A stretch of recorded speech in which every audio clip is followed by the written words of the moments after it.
What is up, everybody? We're back here at King Film Sports for another NFL video, getting into it for the 2021 NFL regular season. And as we know, the schedule came out today, and the Week 1 spreads are out for all 16 games. And I know this is way too early to be doing this. I'm going to do another edition right before Week 1, the usual preview. And I'm also going to be doing NFL over-under for win totals for a few teams. So stay tuned for that. And also NFL futures, such as division winners, teams to make the playoffs, conference champions, and a Super Bowl champion perhaps. So make sure to stay tuned for that. But here I have 10 way too early locks for Week 1 of the 2021 NFL regular season, as we have just under 4 months remaining until the action gets started. So here we started off with the first game, the Cowboys at the Buccaneers, very hyped up. Spread is 6.5, and I love that for the Cowboys. Give me the Cowboys plus 6.5. I think Dak will have a revenge tour this season.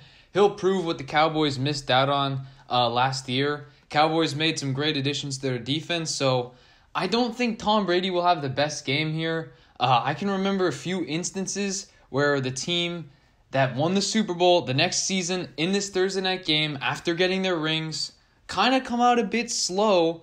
So I love the points that I get with the Cowboys. I don't really feel that they're going to win the game, but this is just too much for a Buccaneers team that was really not that good.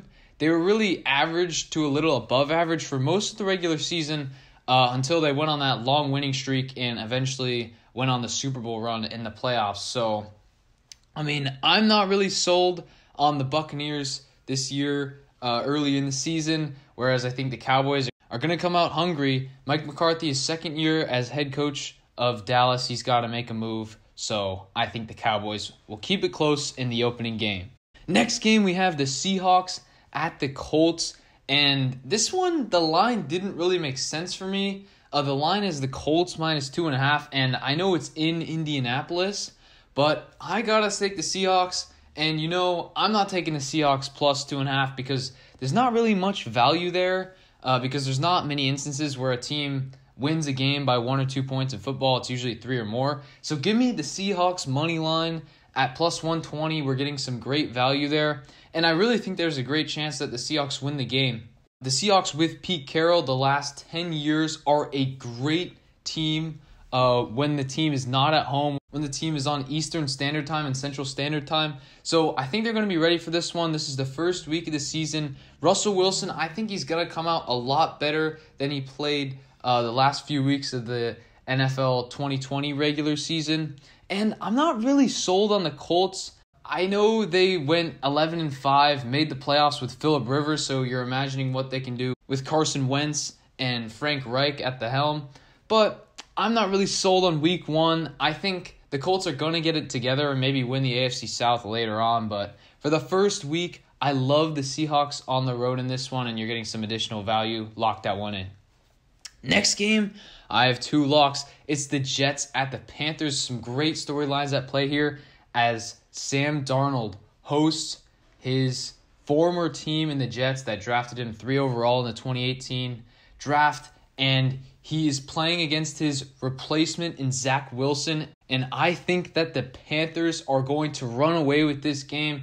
Yes, I know the Jets may have had a great draft. They got a lot of great prospects for Zach Wilson to use on the offensive side of the ball, notably getting Elijah Vera-Tucker. They also have Mekhi Becton on the offensive line and also getting Elijah Moore early in the second round. But I just don't think they have the requisite personnel to hang in with this Panthers team. Remember, this Panthers team could have easily been over 500 last year. They lost so many games by 7 points or less. So I think they're going to get this one done. And only having to cover that 4-point spread, I think that's little to nothing.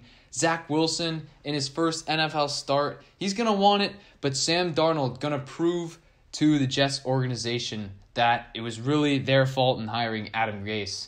As to his downfall, I think Sam Darnold's going to have a brilliant game there. And then I'm also taking the over 43. I don't know why this over-under is so low. I mean, it's certainly odd to take an over-under 4 months in advance for a game, but this one just caught my eye because the Panthers were in so many shootouts last year, and I know their pace of play with Teddy Bridgewater last year was actually pretty slow, but I think they'll ramp it up this year. Having all of the personnel, Robbie Anderson, Sam Darnold, and Christian McCaffrey, decent O-line, I think that the Panthers will put up at least 28 points in this one, and I think Zach Wilson will throw a couple touchdown passes in his first game. And again, for those who do not follow totals for games on the over-under, 43 is very low, so I really don't know why Vegas did that when the Panthers had so many high-scoring games last year. Give me the over there. Next game, we have the Vikings at the Bengals, and I'm going to take the Vikings minus 2.5 here. This one's pretty easy for me. I do not know why the spread is so small here. I know the Vikings are going into Cincinnati, but still, I mean, I just think that the Vikings are closer to a playoff team this year. They're going to be certainly fighting for playoff positioning and maybe even win that division in the NFC North, whereas the Bengals, although they got Joe Burrow, although they got Jamar Chase, I mean, is that really going to help them out? I still see the O-line struggling, and you also have to keep it in account.